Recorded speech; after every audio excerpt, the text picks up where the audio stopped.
partnership, which is my greatest honour and challenge.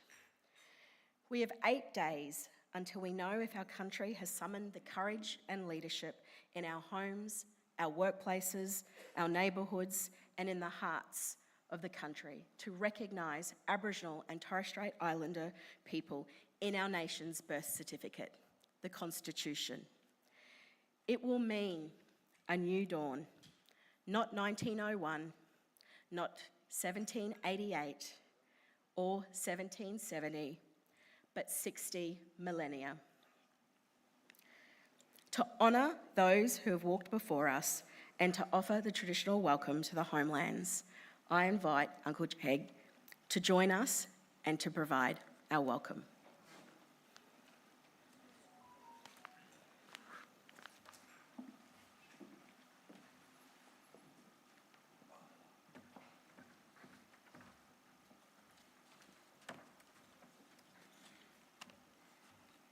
Thank you, Fiona, my sister. Thank you for that.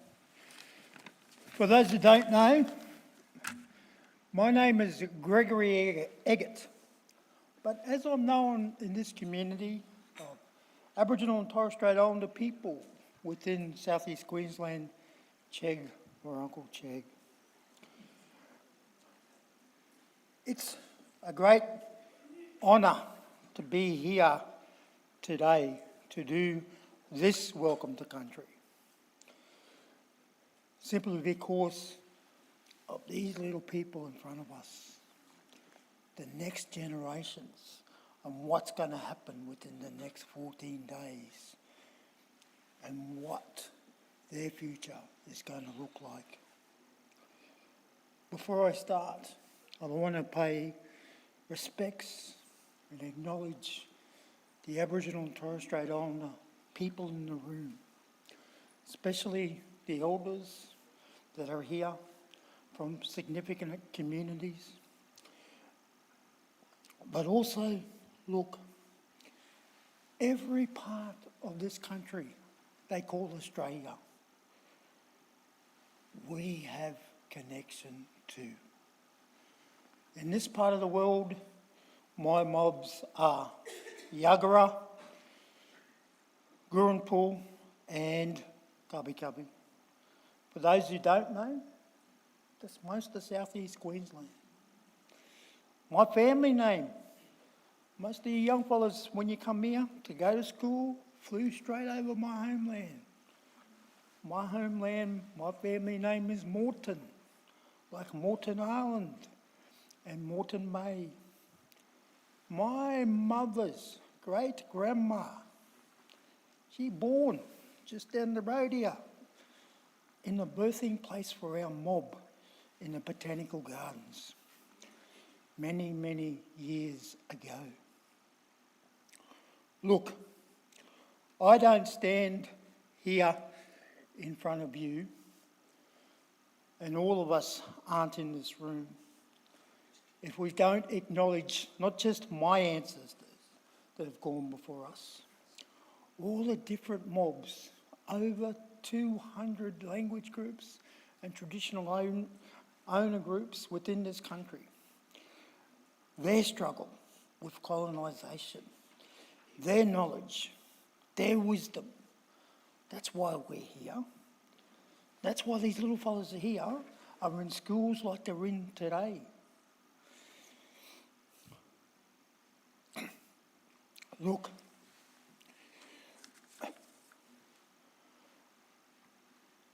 the reason I've come along is that besides being an elder of this community, I am also an elder and executive member of a new Centre of Excellence at the University of Queensland for Indigenous Futures.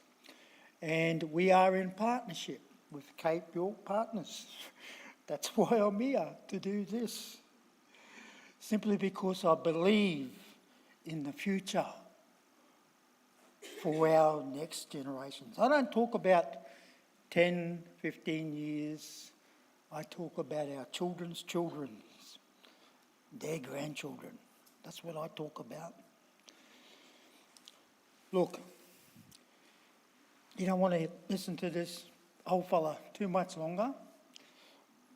But I just want to acknowledge also some of my mob that are in this room, Jody and Auntie Tracy Bunda, who are here today, and of course Professor Bronman as well, and of course my brother here, Noel.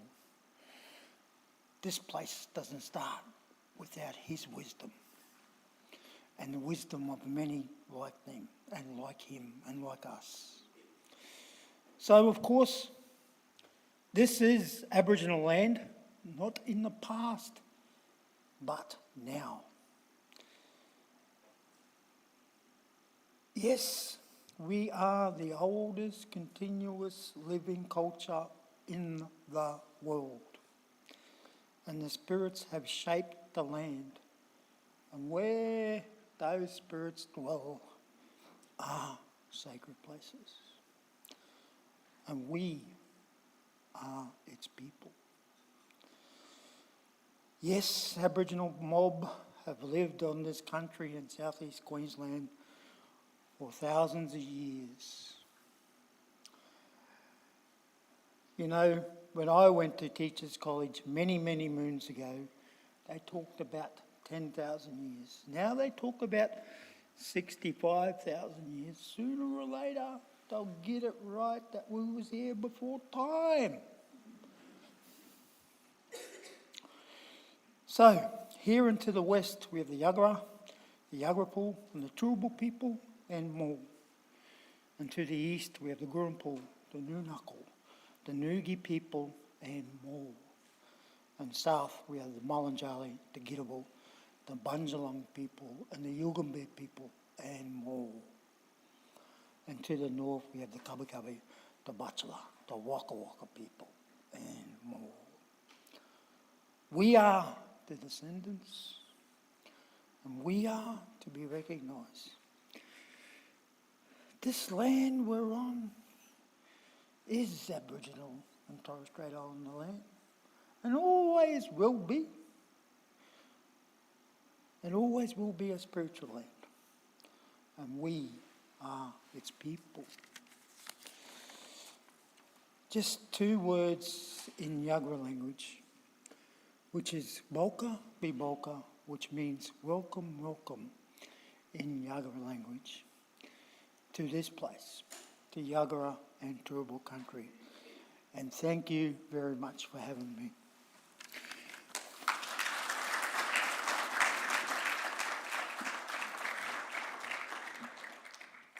Thank you, Uncle, for your warm and gracious welcome.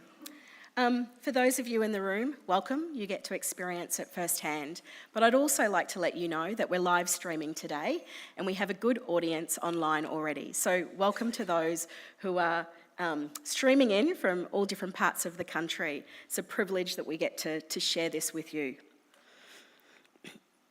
We have asked you here today to share our stories, the stories of Cape York, of aspiration, inspiration, and achievement. Because we're tired of being talked about in the terms of a problem to be solved, a gap to be closed, a target to be reached, or a burden on our taxes. It may come as a shock to many that the most successful initiatives in Cape York's Indigenous communities have not come from public servants or politicians, but they have come from the people and the organisations of Cape York. We have done good things, and we have an aspiration to do even bigger things, including winning the referendum.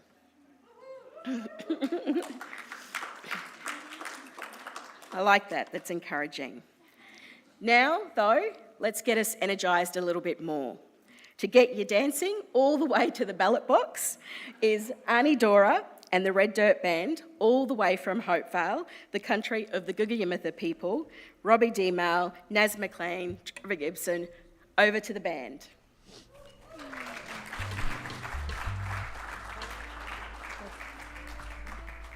Thank you. It's an honour to be here today, all the way from Cape York.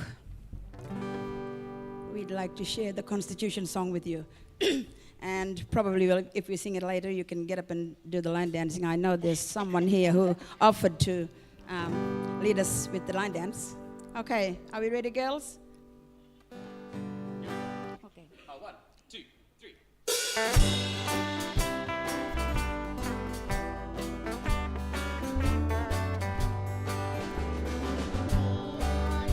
Constitution, the reason that we all live free. It's the heart of our democracy, the voice of you and me. People came from nations far and anchored on these shores. Settlements scattered around the land, each with their own law. Colonies came together to form a federation. The Constitution gives us common law for our emerging nation. We all share the Constitution, the reason that we all live free. It's the heart of our democracy, the voice of you and me. Folks come here from around the world, seeking refuge from oppression and war. The Constitution is the guarantee of protection under rule of law. But what of the first people, custodians of the land and sea? Voices of wisdom, silenced from the start, erased from history. We all share the Constitution, the reason that we all live free. It's the heart of our democracy, the voice of you and me. It's a trapper change we have seen, challenges we've overcome. The Constitution is a reminder of the values that make us one. We all share the Constitution, the reason that we all live free. It's the heart of our democracy, the voice of you and me. What of the first people, unrecognized, unseen? Let's not miss this opportunity to fulfill our destiny. The Constitution belongs to you and me, as it always should. It's a birthright and responsibility for our common good. We all share the Constitution, the reason that we all live free. It's the heart of our democracy, the voice of you and me. We all share the Constitution, the reason that we all live free. It's the heart of our democracy, the voice of you and me. The voice of you and me. Thank you. Thank you.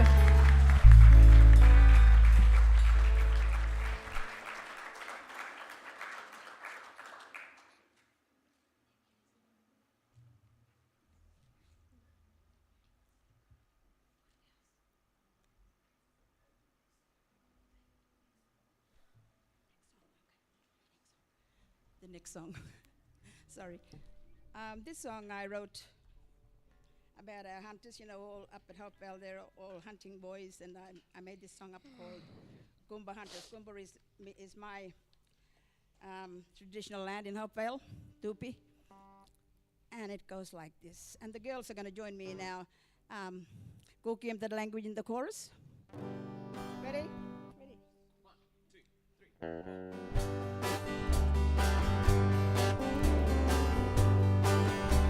Going down the river with a Yamaha right behind me. Feeling so fast with the wind blowing through my hair. Got my friends in the back with the spears all ready to hunt. 'Cause they're going up the river and they're gonna have some fun. Ready?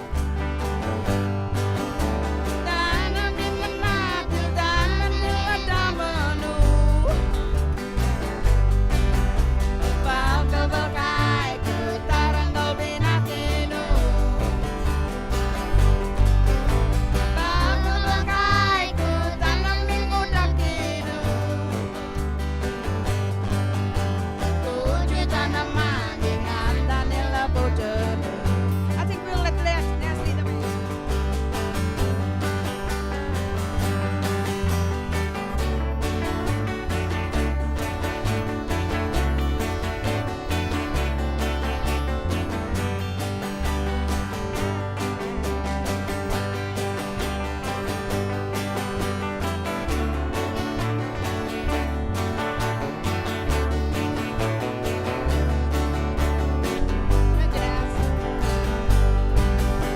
They head for the river where the fresh water meets the sea. Their eyes are alert for the signs only they can see. They're using their skills and they're gonna use it now to feed their families and friends the only way that they know how.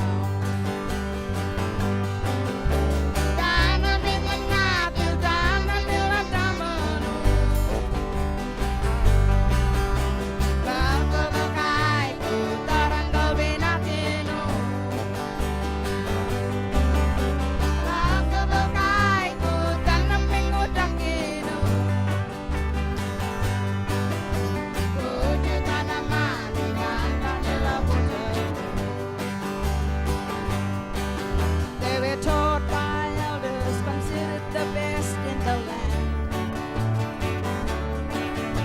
Now they're on their own and each have to make their stand. The skills that we're taught would see them hunting all day. Hunting all day long in the river come what may. Okay, you girls do it.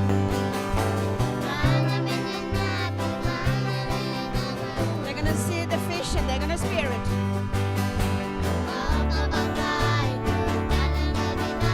Take aim carefully in the river.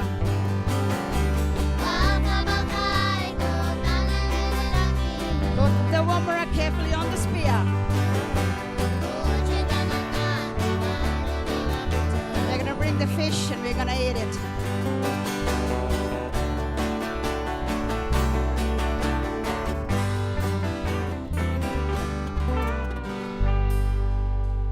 Thank you.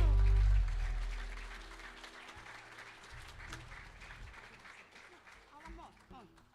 Okay, one more. This is a song I wrote. It's another one about hunting, but it's about our generation. You know, when we're getting old, you can't do this and you can't do that anymore. And we call it Jurpil Blues. Now, Jurpil is the red soil from where we come from, that side, the Red Dead band here. And it's called Jurpil Blues. Ready? Jurpil Blues.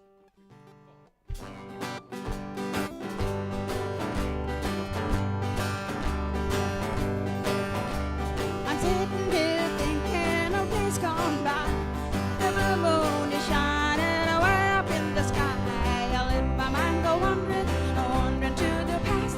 Oh, why did the years keep going all so fast? I'm not getting younger and you're not too.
Hartfelt Blues. Thank you.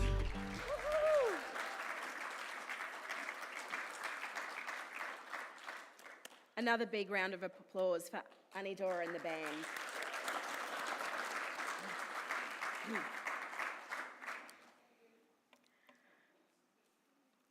Our goals and ideas for the future aren't new to us.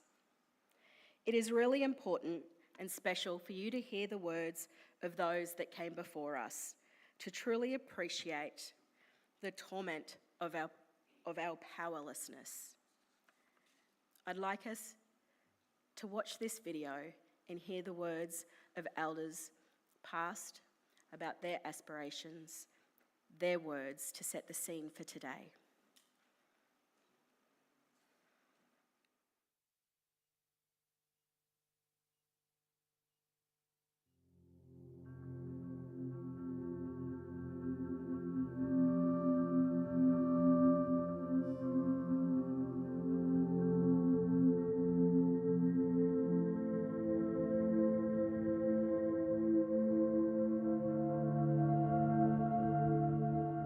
We are strong people.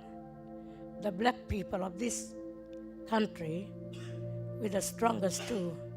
And we are fighters, we are battlers, and we are winners too. To the Premier, may I say this: how many more lessons do we have to teach you to take in consideration, or really into the depths of a feeling of what one has still, the culture which is never lost?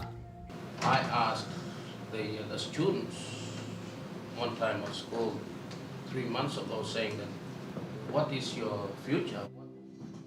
What's your education going to bring to you? What you'll be when you leave school or probably do more studies?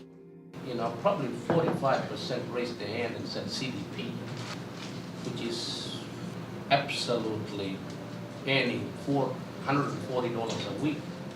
And even showing a leadership and example to the child is where the child can be a doctor or a lawyer or any top dollars. Now, in this world that we living in, education is the main staircase for an improved life. For us to work and associate with that level of education, we have to now sit as a group and say, how are we going to do it? We'd like to see more of support come into the curriculum. The curriculum have to be diverse to meet the needs of Indigenous students. And the inquiries have to come and meet the community needs of levels. It have to come, the package and the deals have to come to remote communities where it has to educate our children. I was born into this system in a reserve whereby we had to fight all the way to get governments and others to understand what we were talking about and where we were coming from. There's no doubt that the solution to the challenges of any community, just as the solution to the challenges of any nation, lies in the hands of its own people.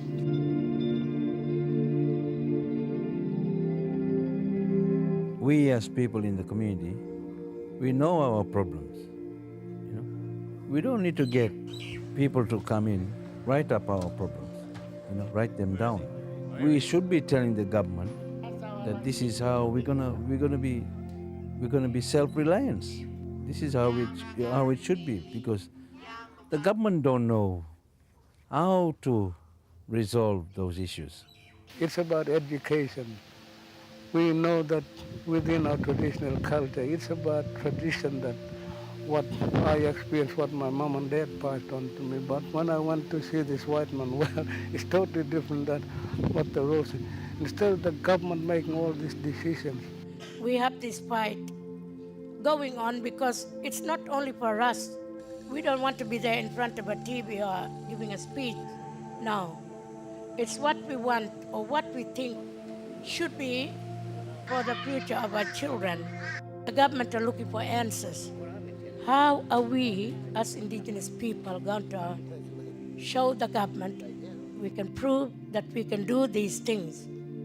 And by that, it is up to us. We are the people. We are the voices.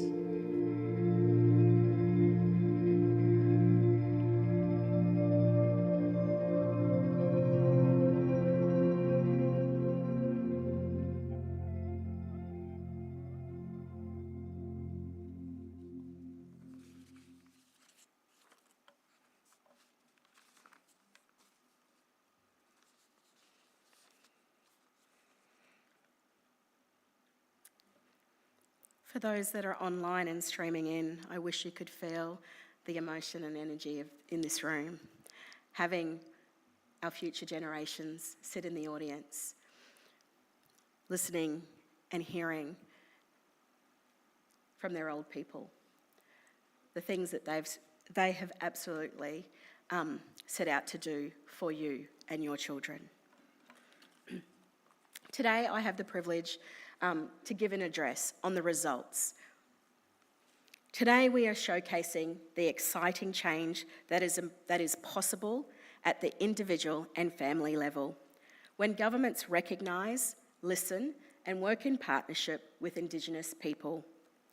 Over the last 2 decades, our agenda has been crystal clear: to build our people's capability at the individual and family level. Our theory of change is responsibility plus opportunity equals capability. We have high expectation for our children, and their active participation in this country with their peers.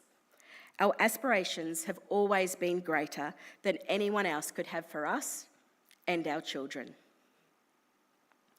This is why the literature tells us that when you listen to us and partner with us in an enabling way and not a controlling way,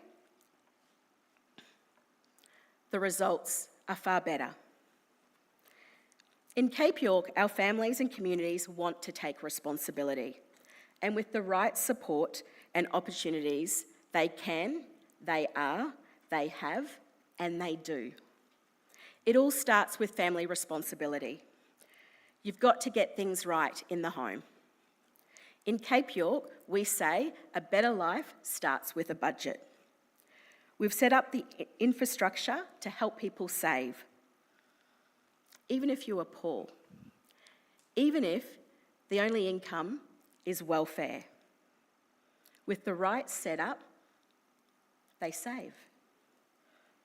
Through the Student Education Trust, Cape York families put aside small amounts of money each day, payday, to protect it from the temptations of those that prey on the poor, the gambling industry, the grog runners, the payday lenders.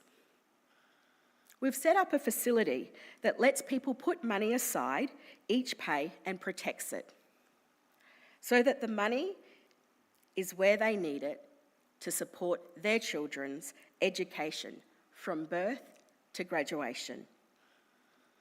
Across the 7 small communities where we have student education trusts, nearly half, so 48% of the population aged 0 to 25 have a student education trust in their name, and family members are contributing to it.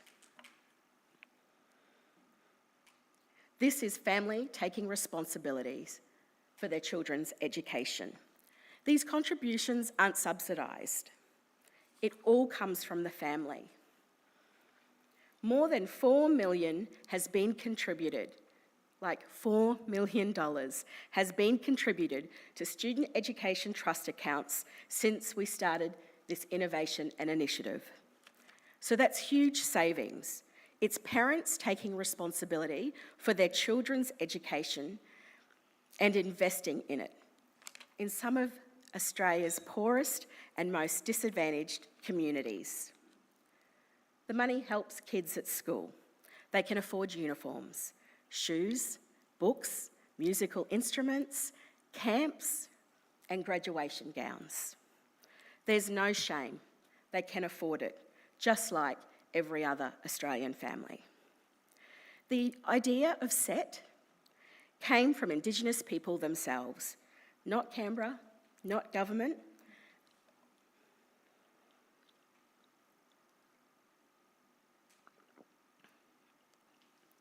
This model exercises cultural reciprocity, families supporting each other. The money is where they need it, when they need it. It reduces the stress and provides really good savings habits.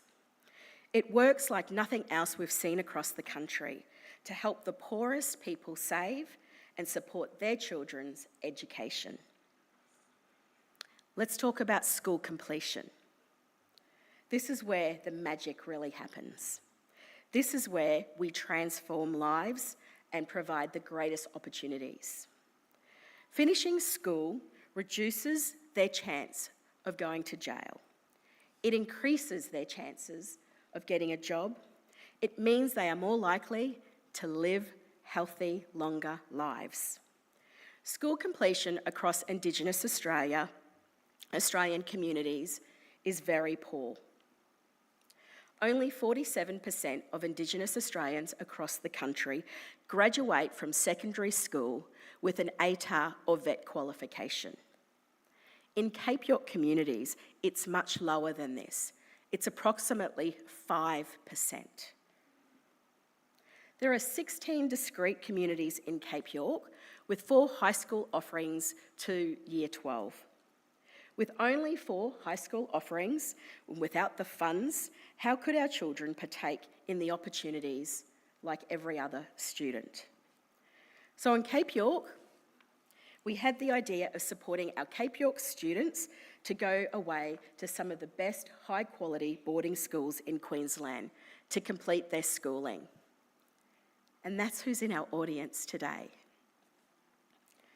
We've now had 450 complete, that means graduate, from school on the Cape York Leadership Scholarship Program over the last 15 years. Truly remarkable. We currently have 120 students on the scholarship program, and we're really looking forward to welcoming another 30 in 2024. This program, there is 100% school completion.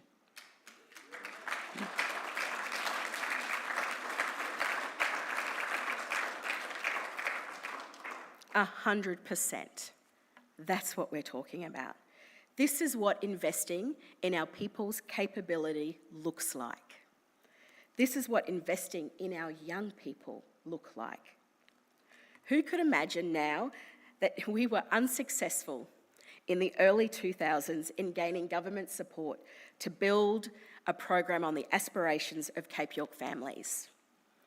In fact, we had to convince philanthropists to support our vision, and we're lucky they did. We were able to build with our families, and then due to its success, really gain traction. So we were able to test and trial and to build something. Now, the program receives federal government funding.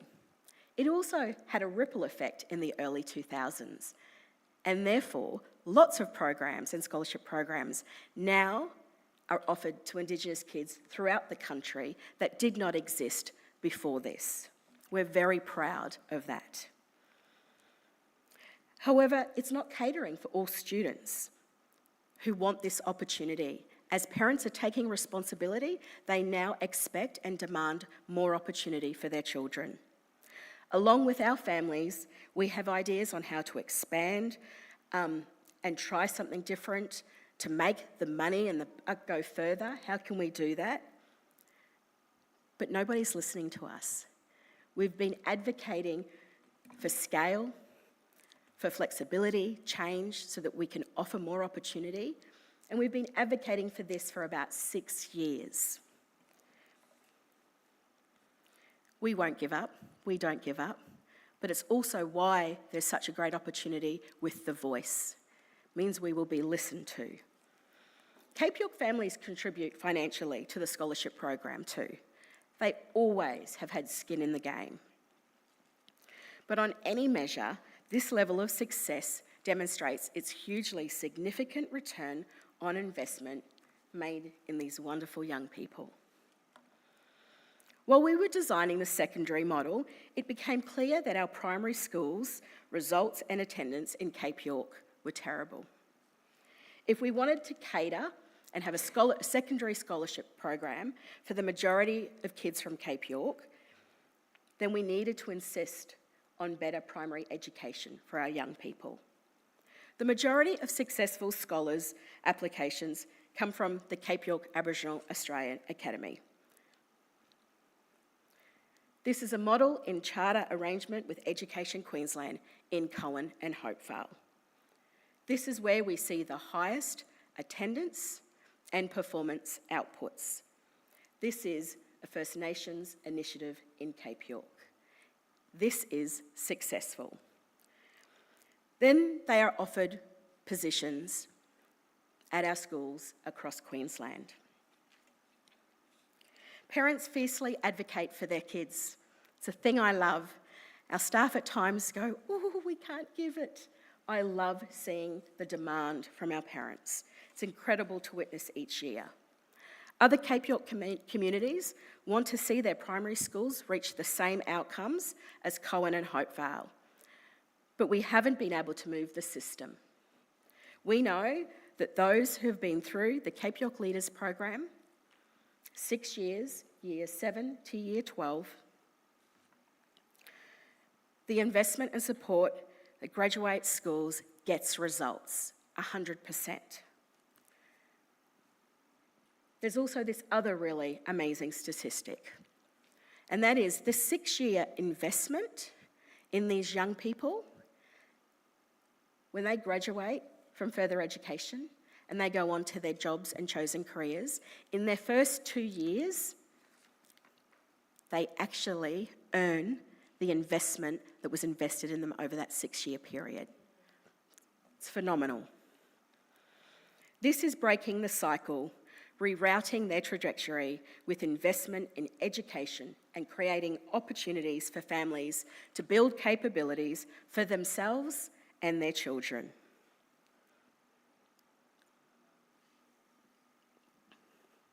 We as Indigenous people have ideas about how to solve our serious challenges with our families and our communities face.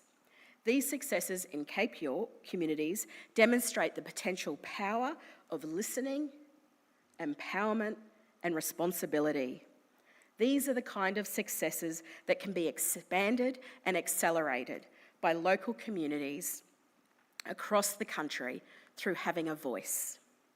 The voice will put a system in place for the first time so that the ideas of local communities can be heard. The voice means better results, better use of money in the system. Thank you.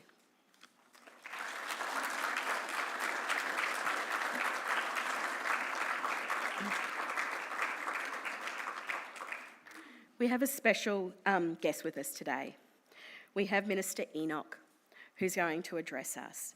The Honourable Leanne Enoch, Minister for Treaty, Minister for Aboriginal and Torres Strait Islander Partnerships, Minister for Community and Minister for the Arts.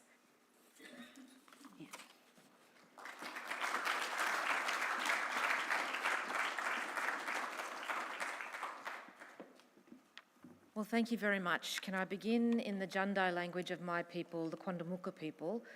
Yura, Narababajabaru, Wanya Yura, Nyagurajan, Jagajan, Turbo Yagara Yura, Tababanguri, Quandamuka, Kanju Yura.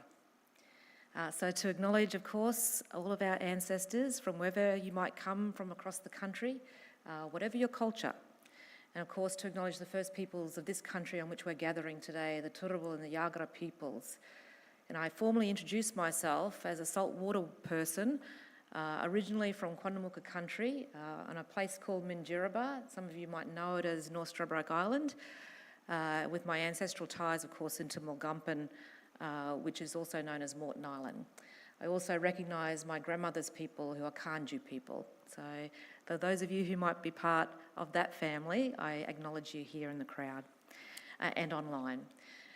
Can I, of course, acknowledge Fiona and all of the team from Cape York Partnership, in particular Mr. Noel Pearson, who, of course, every day, and I see Tanya Major there. Is that Tanya Major? It is, yeah. I do want to acknowledge all of you for the incredible advocacy that you continue to put all of your energy to, and this has been decades in the making. But I specifically want to acknowledge all of the young people here who are every day living the successes that we've just seen on the screen. You are the hope and ambition for all of us going forward. And it does remind me that, of course, every generation faces its own challenges, and that we face those challenges with the hope that we'll make things better for the next and the next. And of course, it's in the facing of these challenges that each generation is called to answer the inevitable question of who we are, not just on an individual level, but who we are as a people, as a community, as a nation. Ultimately, the question of who we are helps form the blueprint for the course we plot for the generations to come. Our generation is being asked this question at a profound transformational point in history. A point in history that has been long in the making. Many of whom are in this room have been part of this long in the making point in history. It's a point in history where all of the successes we have experienced and all of the learnings are being held up as the beacons in our journey. You've seen some of that just today. You are living that every day, young people.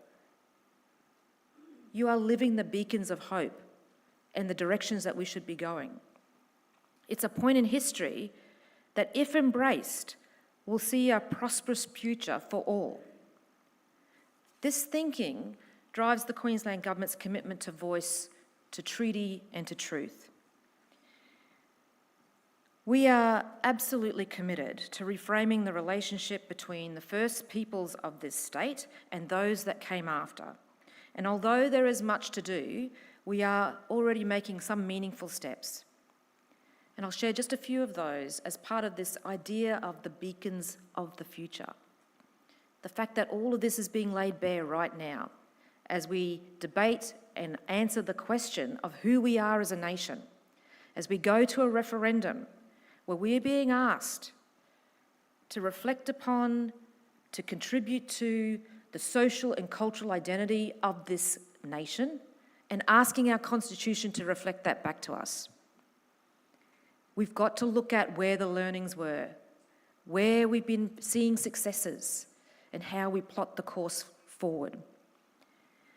But just in 2020, after almost 4 decades of lobbying by Torres Strait Islander people, for instance, we saw LORE become LAW for the first time in Australian history, with the passing of the legislation, the Mirrabah Amuska Kazi Act, which is about traditional child rearing practices, a very sacred and secret practice, but of course saw great disadvantage for many Torres Strait Islander families that practice that.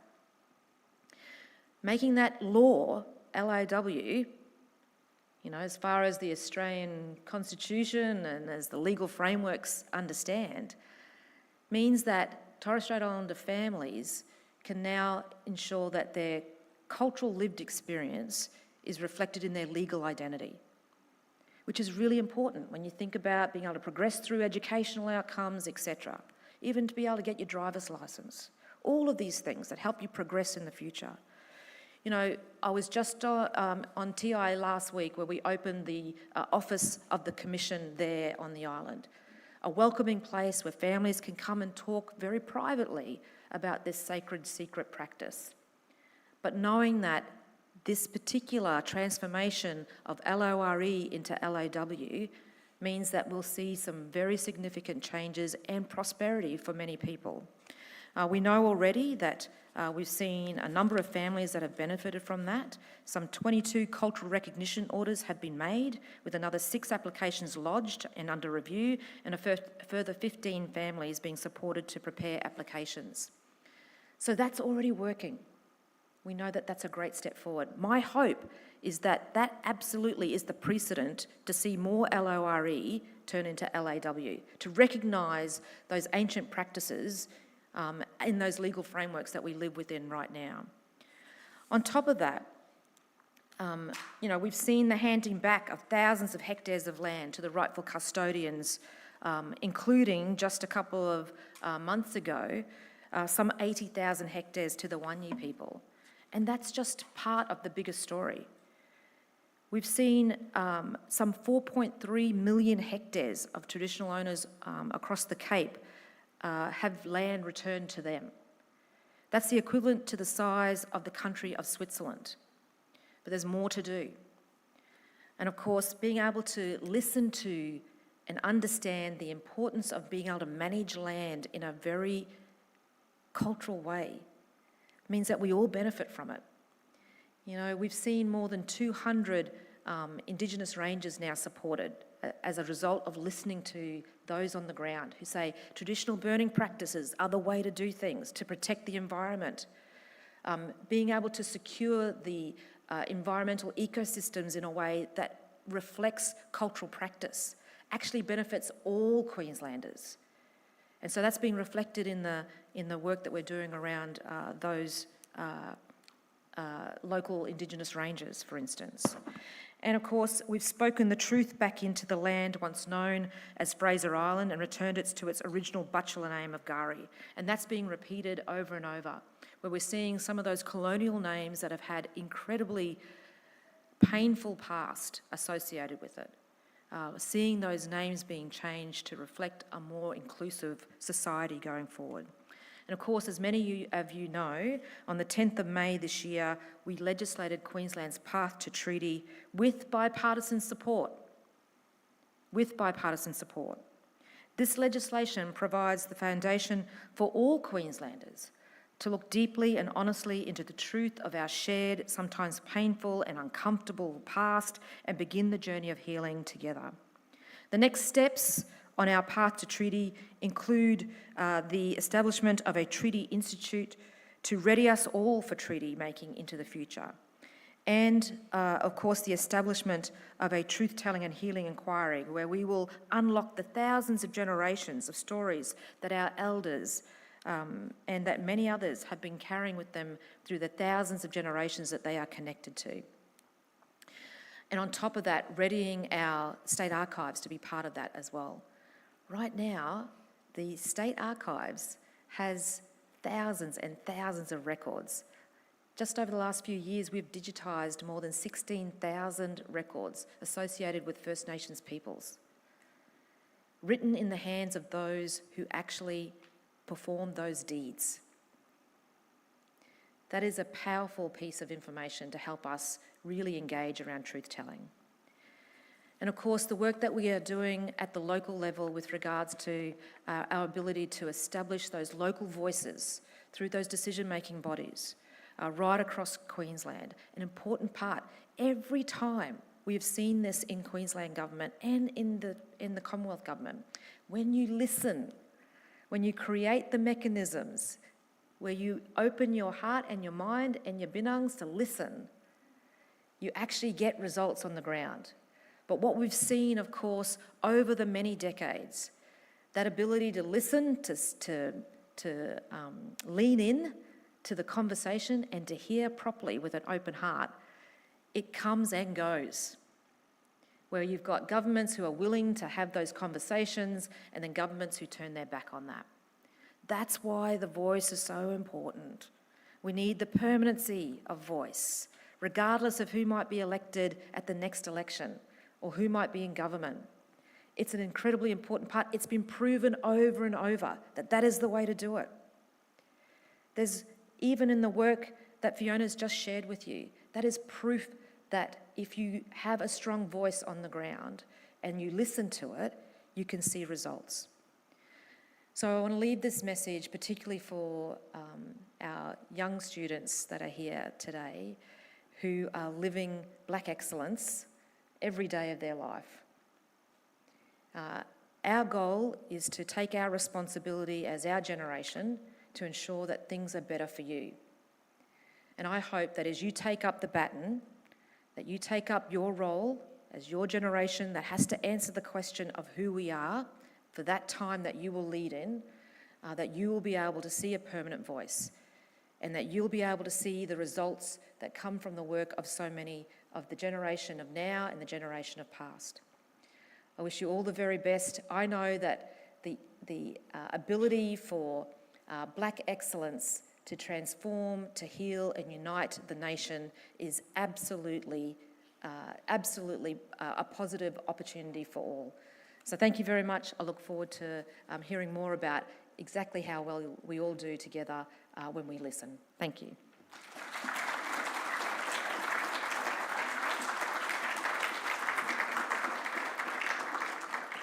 Thank you, Minister Enoch. I'm going to ask Noel Pearson to come to the stage, and he's going to talk to us and introduce a video.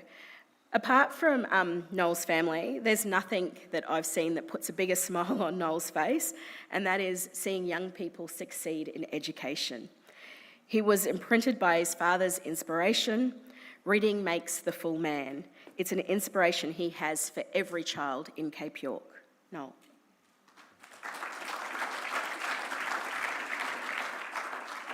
Hey, thank you everyone. So very pleased to see our young people here today, and so very pleased that we're getting the results from our young people that are so fantastic. With every innovation and reform proposal that we put forward, we have to attend to the details. It's not just general ideas that we have about reform and change. We have to attend to the details. And Fiona and her team and so many of our team who work on these issues day in, day out, they attend to the details. Now, I want to introduce a video, one of my favourite, very quickly. Yeah?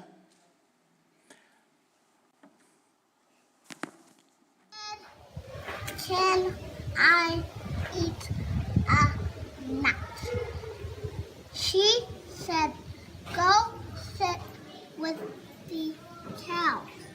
He said, no, I will not.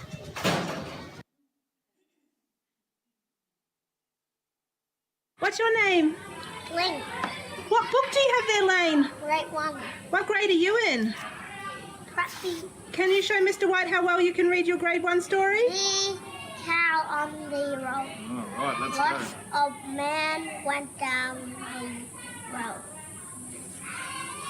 in a little car. So a cow was sitting on the road. So the man ran to the cow. We will let this cow, they said, but the men did not lift the cow.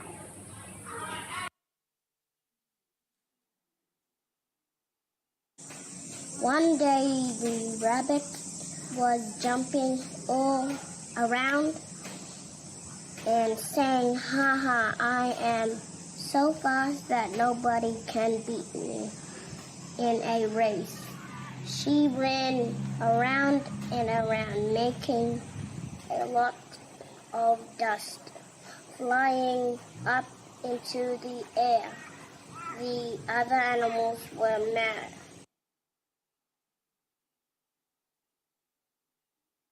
And what's your name? Lane. And what grade are you in? 4. And what school do you go to? Cohen. And do you enjoy school? Mm-hmm. And what's your favourite thing to do at school? I love doing the whole thing in science sessions. The whole thing. That's good. Yes, even I like history and science. Great stuff. And there's Even lots of reading. music, Yeah, even music. because I'm a trumpet player. Oh, that's one thing I can't do. And it looks like you really enjoy reading as well. Yeah. I really enjoyed reading. The ball sailed through the air all the way down the field. The fans were standing. The Wildcats stopped and turned around to watch the ball. All the Titans except one turned around to watch the ball. The Titan ran. He ran toward the goal, and as he ran, he looked over his shoulder. The ball looked as if it was going to go too far. Okay.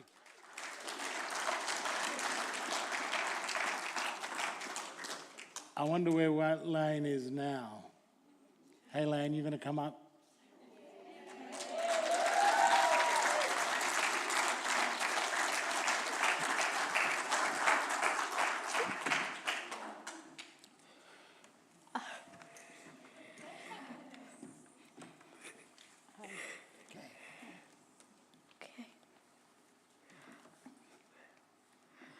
Mini Kampal Matal Narata Lane.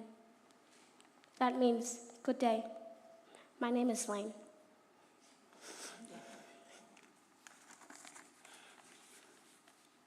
I'm 12 years old.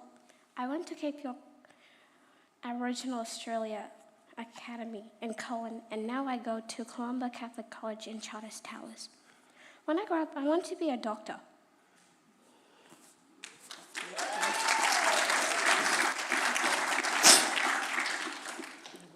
I want to be able to study the heart and brain of the human body and help young children and travel the world.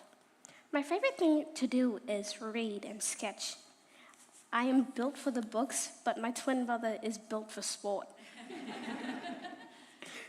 I taught my brother Julius how to read and tie his shoelaces. I love to help people and like to encourage everyone to do their best. I'm thankful for my mom and family. Thank you for listening to me.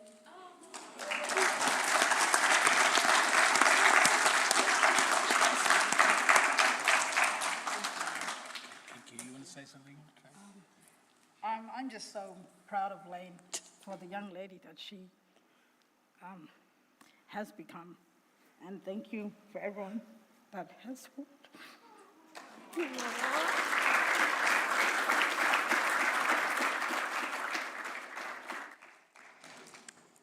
We've got to get the teaching of reading right.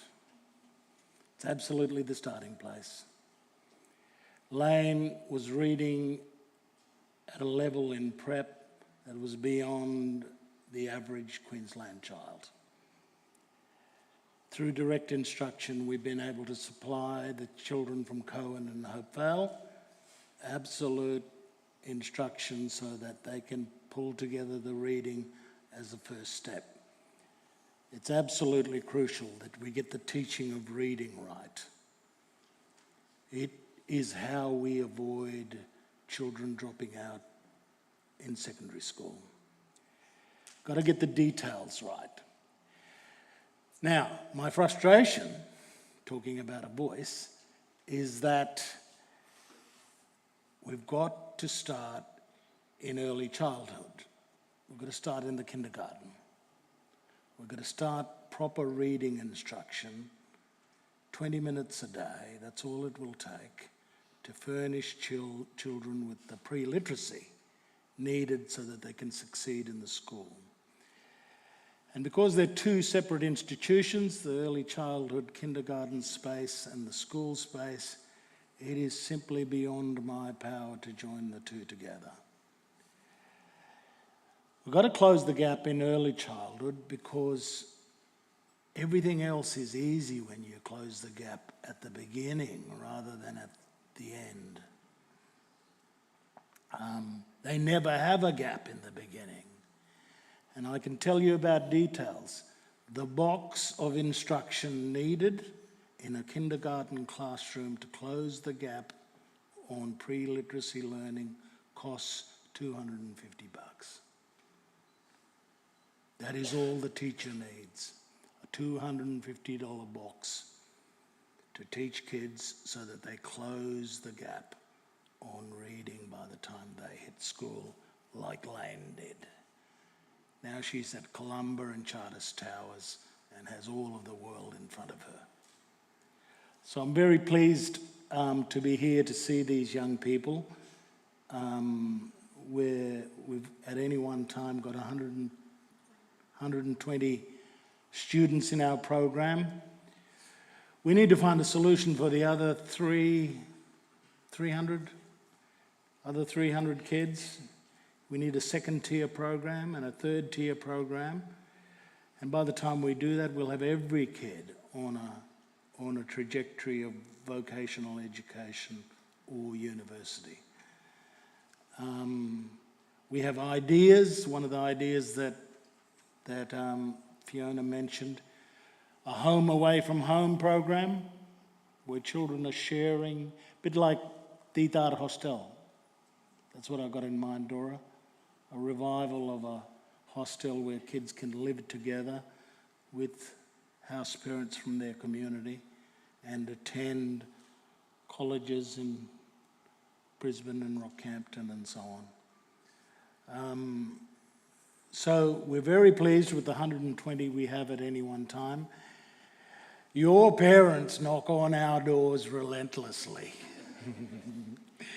They are very strong advocates for each and every one of you. They want you to have the best opportunity we can provide.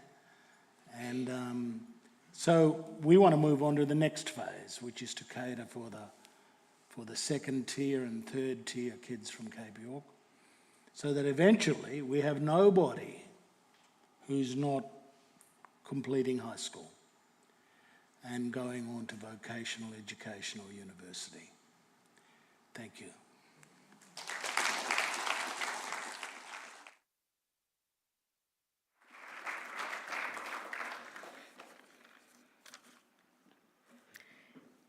Well, today we are focused only on a few of our Indigenous-led initiatives and solutions. You can imagine there are so many we couldn't necessarily get to today.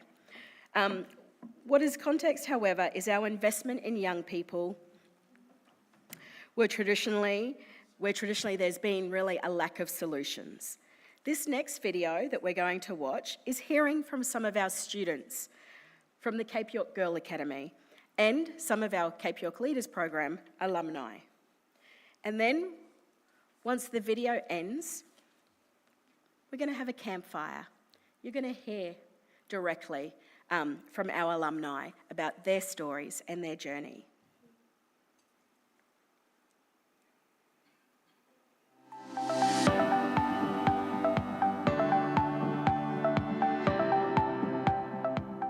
The Girl Academy is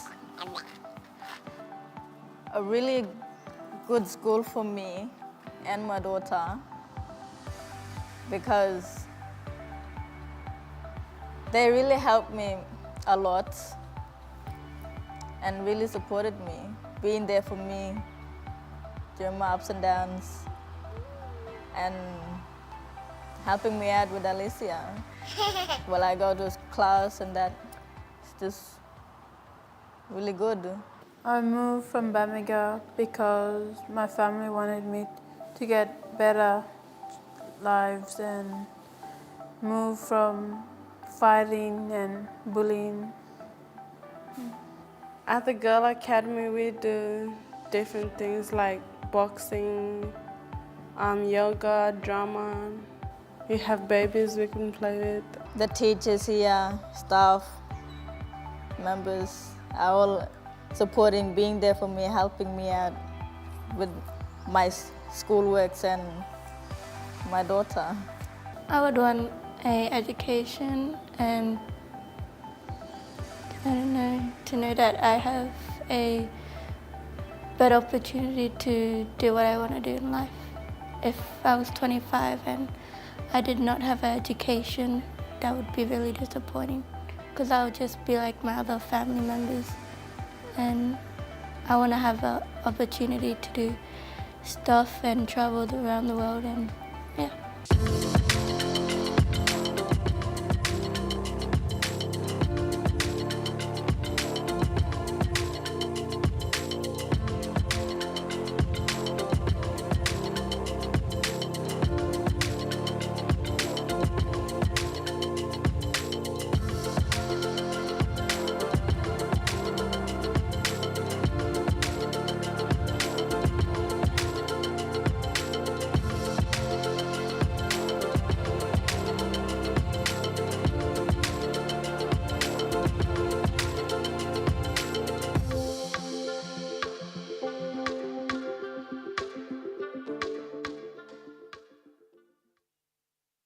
After doing the Excelling Leaders program, it actually built my confidence to be able to work with families and especially with the adults and youth.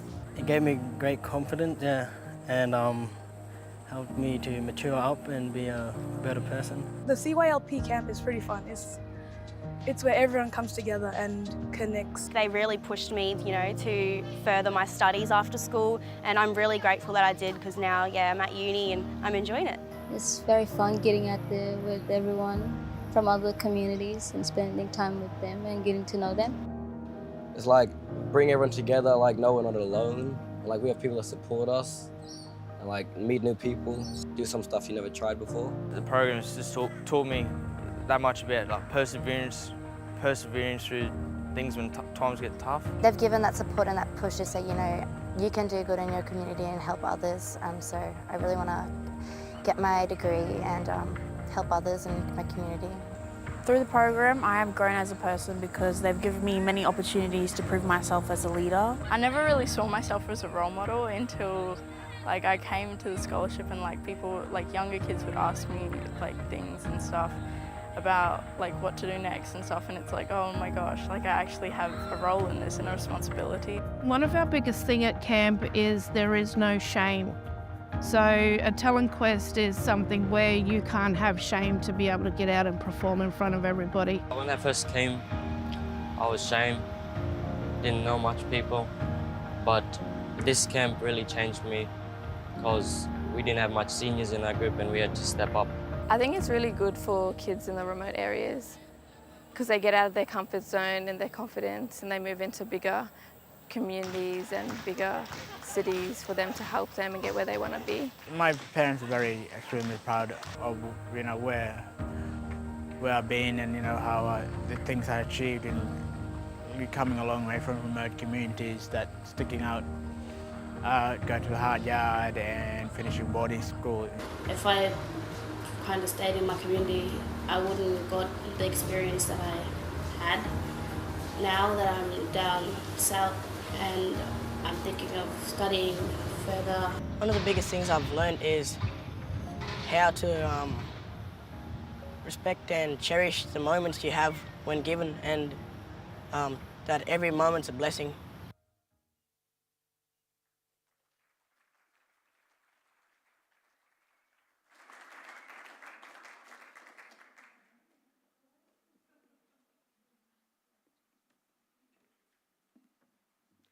Please don't be shy. We have our live streamers on there. They're wondering what's happening.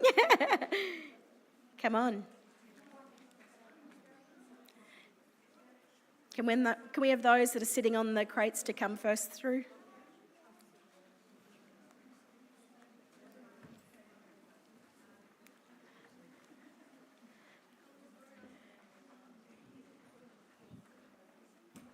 It's important for those that aren't in the room and that who are on the live stream to actually see the young people. So they're going to sit around the campfire and they're going to hear from their peers and their stories.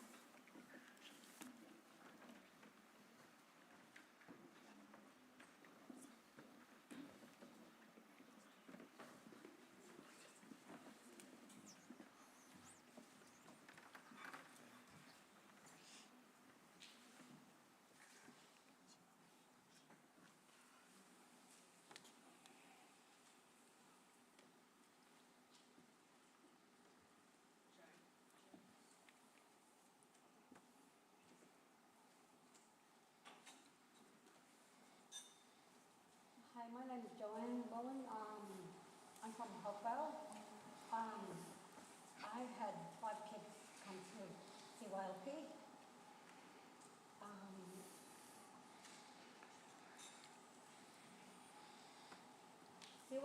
CYLP has changed my children's life.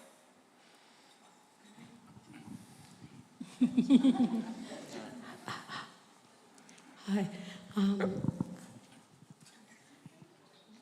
Okay, my name is Joanne Bowen. I'm from Hopewell. I have 6 kids. I had five kids coming through CYLP. My eldest one, Keithan, he started in 2005. He was the first child to come through the scholarship. Then my daughter, Maggie. Maggie's 2010.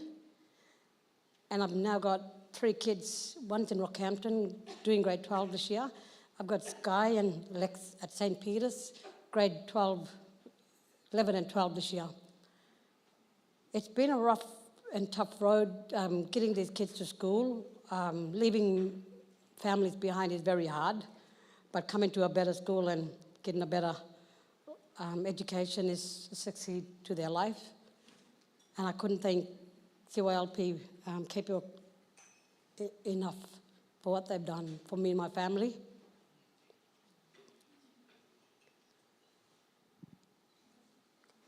My eldest boy's a counsellor now, 4 years counsel.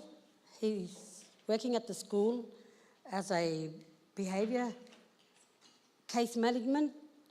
I've got my daughter Maggie. Maggie's 7 years teacher aide, Hopewell campus. And I've got a son in Cowan and he's doing ranger. So it's like, I know, so I'm so proud of them. Thank you.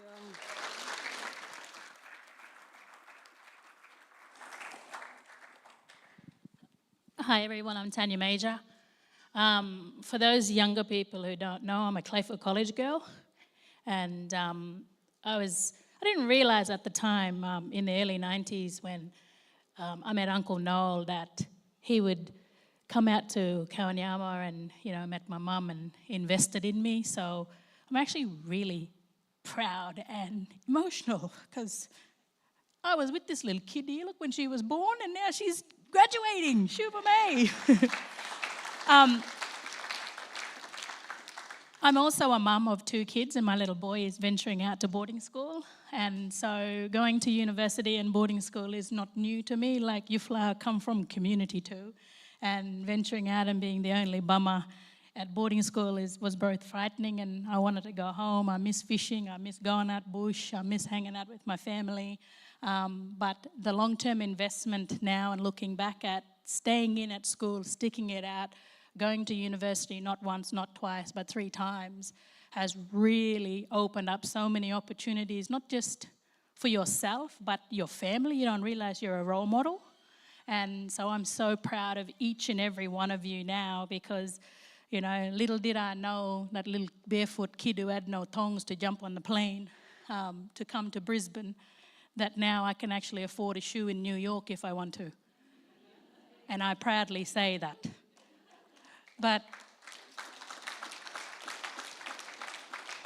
you all deserve a clap on your back, and you all deserve, the future is just an oyster or, turtle or pig or whatever you want to chew. But congratulations, kids, because, you're now the next leaders of Cape York in your own life. You don't have to be at the stage all the time. You are the leaders of your own destiny.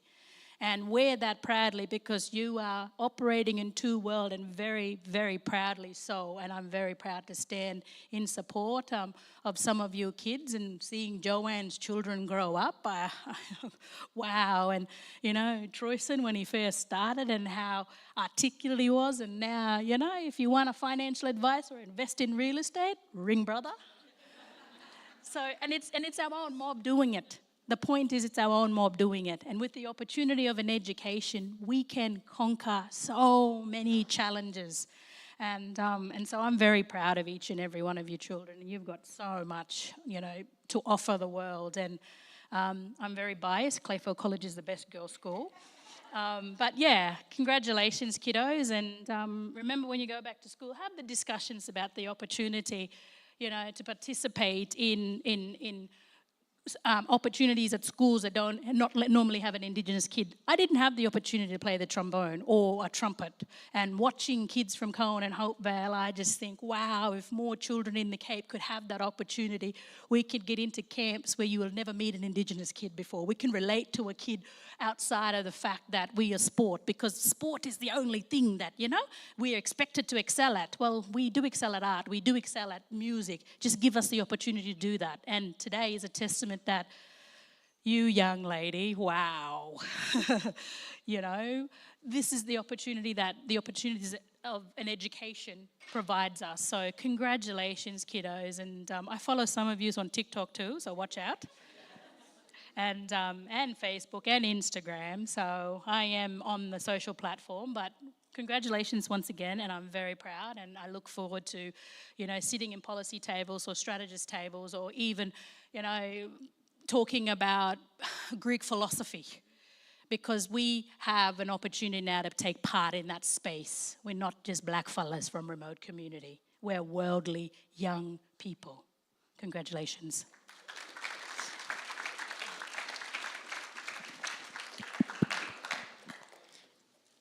I'll be as articulate as you one day, Tanya. That's my dream. That's my goal. My name is Troyson Bassini.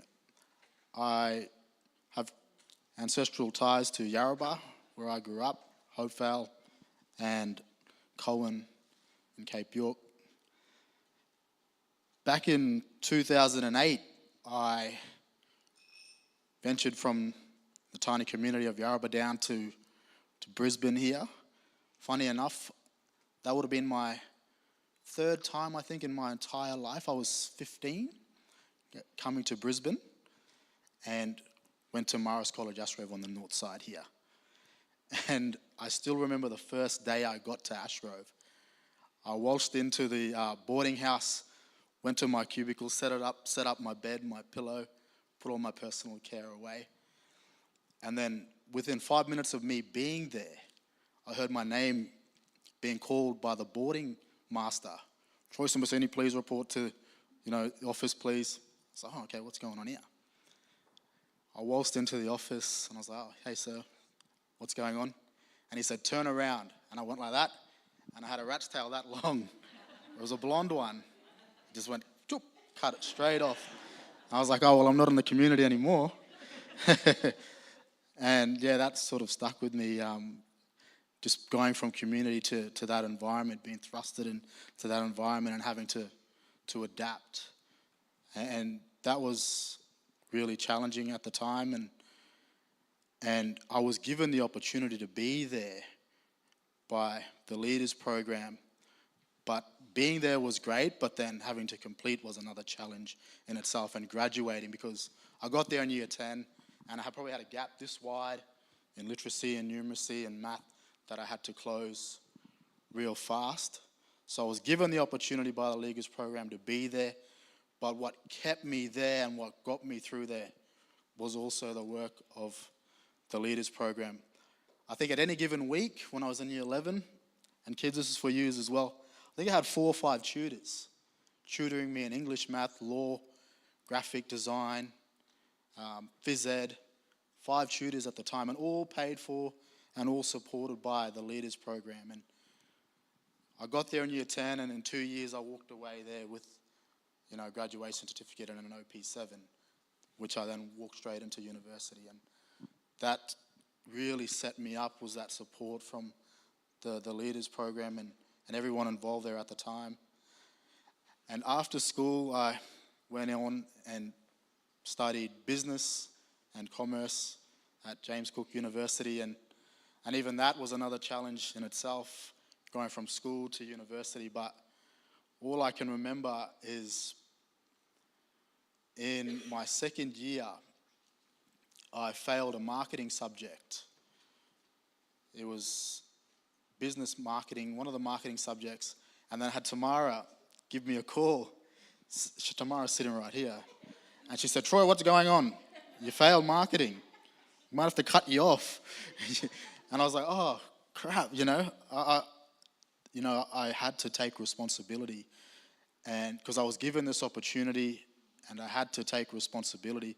Because at the time, they looked after me, they paid for my tutoring, and they also gave me a small allowance. And I didn't want to cut that off, even though I lived off bread and 2-minute noodles at the time. I was really, really grateful of, having that support around me of the Cape York Leaders Program. And then to cut a long story short, I graduated from university with a double degree, dipped my toes into the corporate world in finance and business, and spent a bit of time working with Noel on some of the work that we're doing in Cape York and Fiona for a couple of years. And now more recently, I've got my own business that I'm in the process of trying to grow and scale. I own and manage a property investment firm, and it's going really well. Funny enough, Tanya just before told me that, hey brother, I think you might be the only Indigenous fellow I know that's in real estate. And to be honest, I think I might be. I haven't seen anyone as of yet, but hopefully some of the young people here that, see me as an example, or see me as some sort of person they can look up to, and also know that I've laid the pathway for them to move into that field as well. I just want to finish on saying that I don't think I'm unique at all. I don't think I'm unique in any way. I was just a person that was given an opportunity, and then I was made to take responsibility along the way. There are many different young fellas like me back home that just never got the same opportunity that I did from the Leaders Program. And I think I lived in a bubble with the Leaders Program supporting me for the last 8 years before I moved on and started my own life after school and university. I lived in this bubble of support, resources, and good people. And I think, that bubble needs to burst and make that bubble bigger so more kids can come through and have the same sort of trajectory of life that I've had. And I just wanted to finish on saying that, I haven't really had a time to digest it and think about it, but I think over the 6 or 7 years I was associated with the secondary program as well as the tertiary program and then the alumni program. I think the Institute and the Cape York Leaders Program would have invested, I'd probably say, close to about $150,000 into me. I think Fiona mentioned people pay that off over 6 years. I paid that off last year in personal income tax. So that's I think, what you can get in terms of productivity dividends if the money is used right. And it's being led by people like Fiona and Noel. Thank you.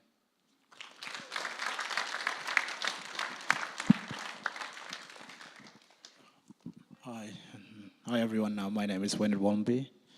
I'm from Arakun. My mob's the Wik and Kugu people. I've got connections to Arakun and Pampara.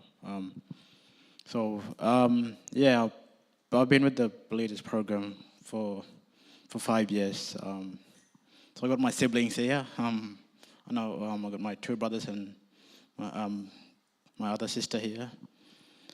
Because I'm the eldest boy for my mom and dad. I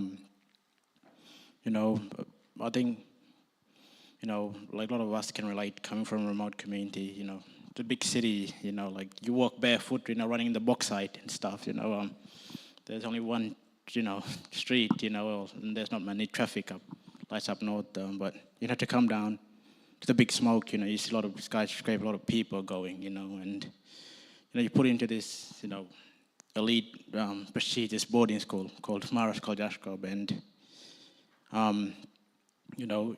you get homesick and stuff, but my parents kept on telling me to stay there and stuff, and, to be there, and then at some days I wanted to quit and, go home back to Arakun, but no, they said, no, you got to stay there and look at your future and where you want to be in life. And, you know, I stayed there for 5 years, and I graduated in 2018, and now I got my two brothers out, Tyrell over here and Anthony, you know, paving that road for them, and my sister too, Janaea at Clayfield, you know, because me being the eldest boy, you know, the big brother, you know, to pave that way, you know, not just only for my siblings, for other people from other communities, you know, that, you know,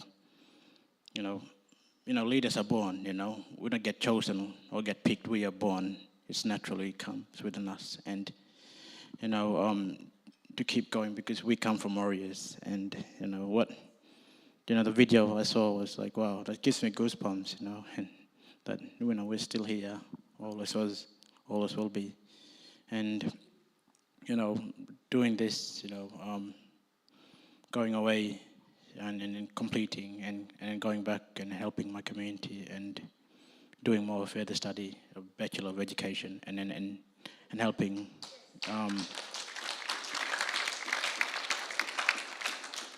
and helping young, you know, Aboriginal Australian Islander kids to go to school, like, you know, Brisbane or anywhere, you know, in Queensland, you know, and become the future and follow their destiny, and, you know, to even, you know, be a doctor or be a marathon runner, you know, and have your first ever passport, you know, to have this and, you know, to run the New York Marathon.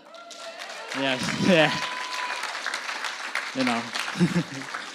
that's one of those things, you know, to go on the world stage, you know, that shows anything, you know, that we can do this, you know, and we, you know, what we put our mind to, that we can do this, you know, and, you know, but people still ask me, like, oh, how was in Greece and stuff, you know, like, you know, and, like, you know, my siblings ask me, go, why you keep on running, you know, you should give up now, you know, like, you're done, you know, like, no, you know, but it just shows that, you know, whatever we put our mind to, you know, we can achieve it, you know. And we can do anything with it. And thank you.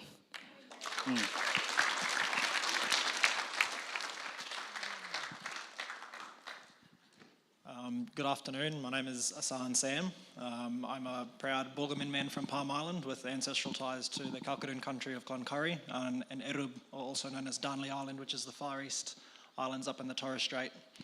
I've been with the Cape York Leaders Program, I believe, since 2012 when I started at the end of grade 10.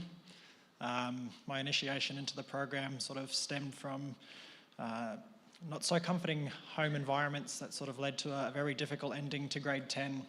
The situation had led me to sort of step out of home for a couple of months, and saw me jump between friends' houses, couch surf for a little bit just so that I could finish grade 10.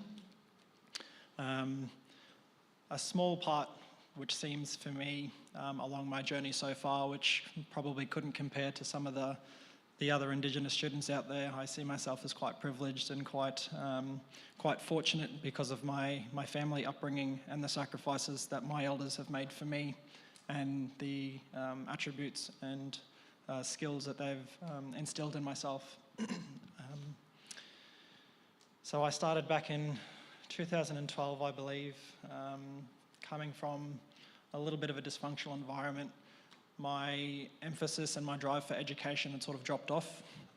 Education wasn't as important for me at that time. My family dysregulation and my safety net had sort of dissipated a little bit. And so grade 11 and 12 were a little bit of a struggle for myself. I was quite academically, I think, performed quite well. Just had the attitudes at that time not to perform to my abilities. But a lot of the words that you've heard tonight, such as opportunity, such as safety, such as shame, these are some of the skills that CYLP and the Cape York Leadership Program has sort of helped me to overcome our shame factor, which is one of our biggest limiting factors, not because of shame of stepping up in our communities and being torn down by our own communities for trying something different, but also stepping out into other communities, jumping between worlds, which you've heard tonight as well. So it's sort of you're trying to exceed and trying to excel, but no matter where you try and go and what you try and do, for so long it seemed like we've been struggling to get a step up because we're always being torn down. And so they've helped me overcome those challenges along my journey, and to personally develop, which I think is one of the biggest things that I'm grateful for CYLP. They've helped me develop into the man that I am today. They've opened up my mind, and they've allowed me to attend programs to help open up my mindset, so I'm not so tunnel visioned, I'm not closed-minded. I have the ability to, what I think now is to be a little bit more open-minded, have the ability to see different perspectives, to stop and think critically along the way. Having said the struggles and the not so much emphasis on education with myself for 11 and 12, I managed to finish grade 12. I did not get an OP, I got an ATAR, no, a rank score I think it was called at the time, which was quite poor. It was an OP equivalent of 16. Surprisingly enough, that was enough for me to get into the University of James Cook, and I began, I think it was exercise physiology. Again, coming from that dysregulated background and whatnot, I didn't know where I wanted to go and what I wanted to do, and I coasted through university, wasting the opportunities that were given to me. So during that time, I had to take some time off for personal growth and development through the skills learnt through CYLP and the multiple opportunities for programs that they've allowed me to develop into the man that I am today, and to utilise that skill to critically think of, okay, well, what do I want to do? Where do I want to go? Who do I want to become? And we see all of our young Indigenous brothers and sisters here and our children in front of us here today, and we have to make those critical decisions for them, but also for ourselves, because if we don't make those decisions for us to personally develop and to grow and overcome our challenges, how are we meant to be those role models,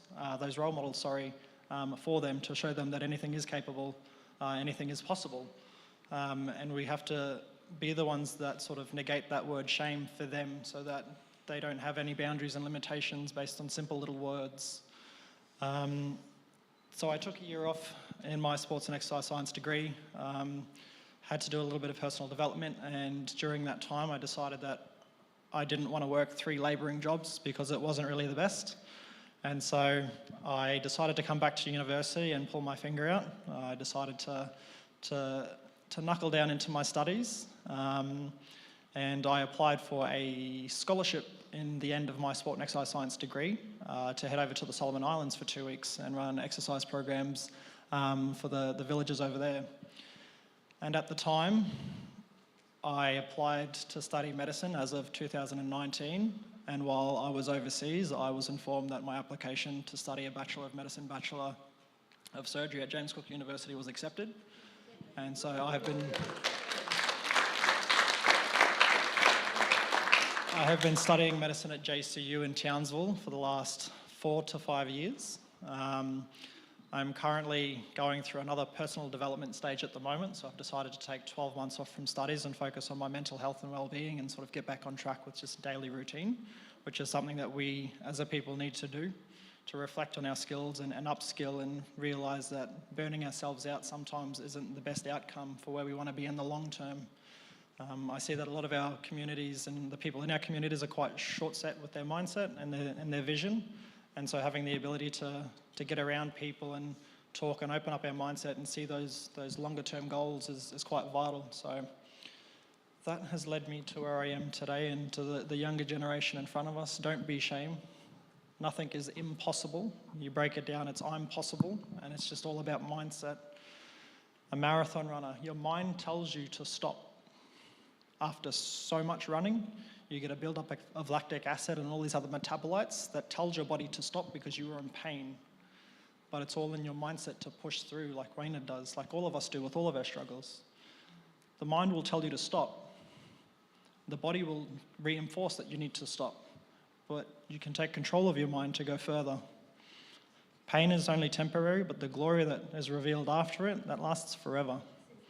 So all of our shortcomings and all of our struggles currently, it's only short term. Remember that. Reconnect with mob. Talk about it. Get it off your chest. Step forward and overcome your challenges, because anything is possible, and I can't wait to see where you all go in the near future and beyond. So thank you very much.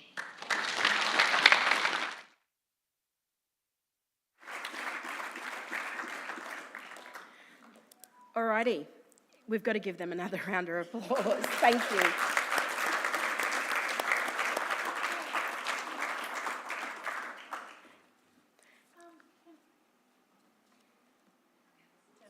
Can I just say one thing? Look what we have here. We have smart, intelligent black men, not angry, violent black men. Woo.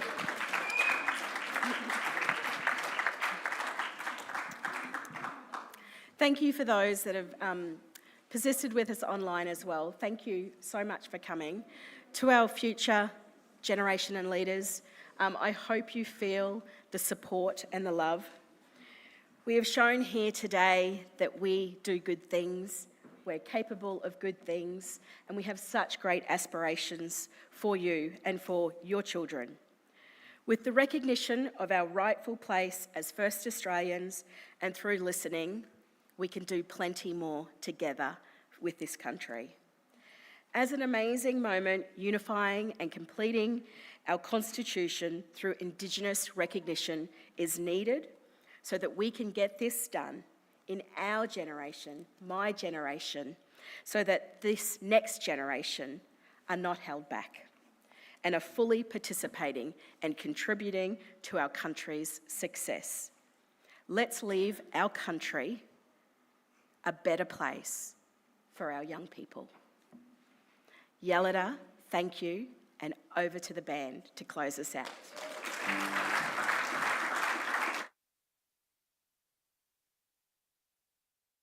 To introduce my two little chorus girls on the right here. One's my granddaughter and the other one's my great-granddaughter. So the auntie and niece there. Would you like to introduce yourselves? Hi, my name is Nova. And my name is Hazel. We are the Bluebirds. Okay. And on my left here is a reluctant singer, my daughter Tammy. The principal of heartfelt. Thank you. Australian Academy.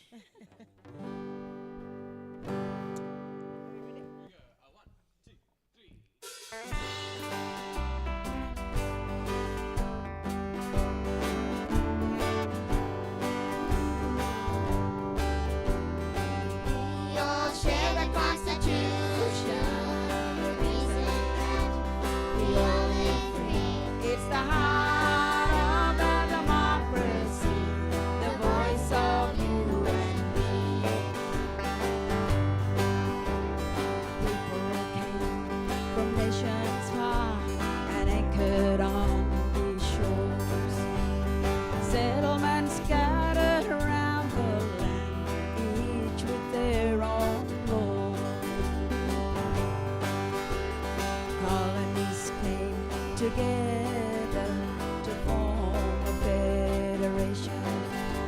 The Constitution gives us common law for our emerging nation.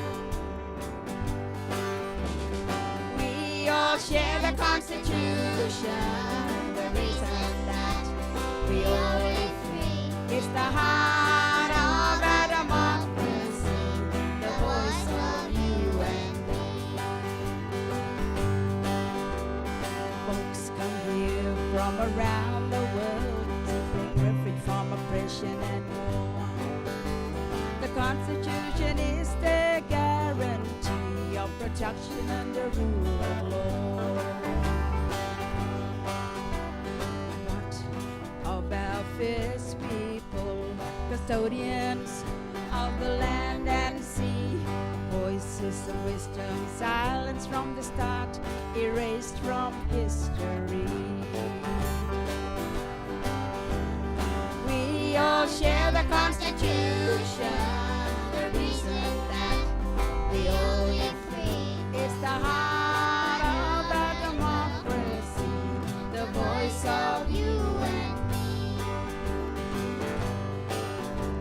Such rapid change we have seen, challenges we've overcome. The Constitution is a reminder of the values that make us one. We all share the Constitution, the reason that we all live free. It's the heart of a democracy, the voice of you and me. Of our first people, unrecognized, unseen, let's not miss this opportunity to fulfill our destiny. Constitution belongs to you and me, as it always should. It's a birthright and responsibility for our common good. We all share the Constitution, the reason that we all live free. It's the heart of our democracy, the voice of you and me. We all share the Constitution, the reason that we all live free. It's the heart of our democracy, the voice of you and me.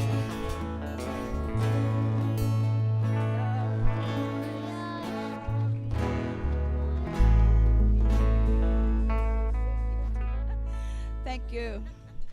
I didn't see no line dancers.